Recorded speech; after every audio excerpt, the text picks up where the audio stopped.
আচ্ছা বল্টু বলতো, এক ডজন ডিমের দাম 120 টাকা হলে একটা ডিমের দাম কত? কিরে বলস না কেন? আরে রাখেন আপনার ডিমের দাম। আমার বাবা আমার এই স্কুলে পাঠাইছে আমি যাতে বড় হয়ে ডাক্তার হই, কিন্তু আপনি তো দেখি আমাকে দোকানদার বানায় ছাড়বেন। স্যার, একটা মানুষ কি কখনো একটা গাধাকে বিয়ে করতে পারে? দূর বেটা, এটা তো অসম্ভব। একটা মানুষ কখনো একটা গাধাকে বিয়ে করতে পারে না। তাইলে স্যার আপনার বউ এই কথাটা বুঝলো না কেন?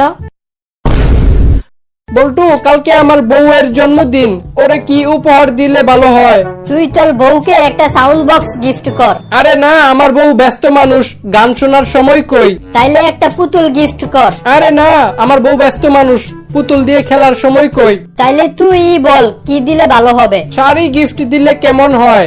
তোর বউয়ের বাচ্চা কয়টা? 20টা। থাক, তাইলে শাড়ি দিস না, ব্যস্ত মানুষ, শাড়ি পরার সময় কই।